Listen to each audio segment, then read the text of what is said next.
Summer is just a few months away. Among those significantly impacted by extreme heat are young students. As part of our Earth Day coverage, Eyewitness News reporter Annabelle Munoz teamed up with our ABC7 data team to learn from those advocating for more green spaces and inclusive solutions at public schools. Ese es mi sueño, tener una escuela con muchas áreas verdes. Berta Terrones says her dream is to have a school with many green spaces. Her child attends Elizabeth Learning Center in Cudahy. LAUSD ranks the campus 209th among 671 schools on its greening index. Schools with higher rankings are deemed to have a greater need for green space. Sí lo necesita la escuela de mi hijo.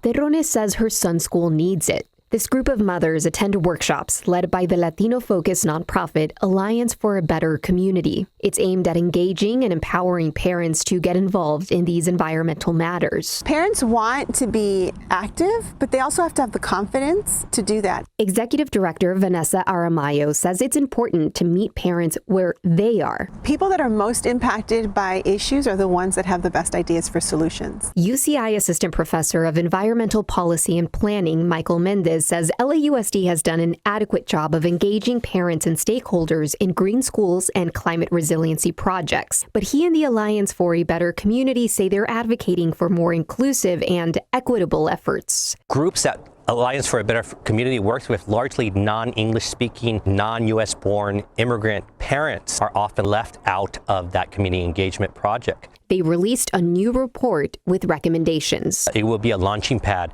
to do additional outreach. LAUSD set a goal for all campuses to have at least 30% green space by 2035. The greening index from 2022 shows just 16% of LAUSD schools meet that percentage. A spokesperson told Eyewitness News the district is making a substantial investment in projects primarily focused on increasing access to outdoor green spaces at schools and has partnered with various nonprofits awarded grant funding for greening schoolyards, saying in part, among the 205 elementary schools identified with a schoolyard that is less than 10% green, over 60% of them have projects in the planning stage aimed at significantly expanding green spaces. The school district says a modernization project is underway at Elizabeth Learning Center and will add landscaped areas, 130 new trees, and provide more shade and a cool coating at play yards. Mendez says the Alliance hopes to encourage more collaboration on which green projects should be prioritized.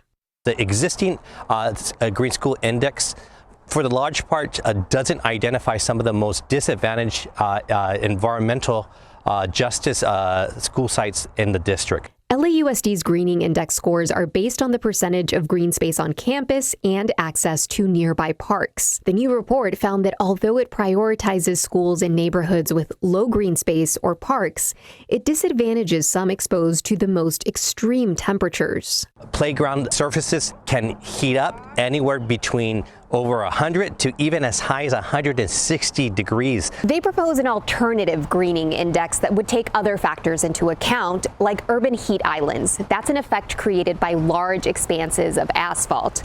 They also recommend contextualizing these scores with socioeconomic factors and a holistic assessment of schools and school neighborhoods. For example, Mendez says that if local infrastructure is inadequate, it's likely the school will mirror that. And then looking holistically in the entire school district, which are the schools that are most disproportionately impacted in terms of crumbling buildings, the lack of energy efficiency, and the lack of course, green space.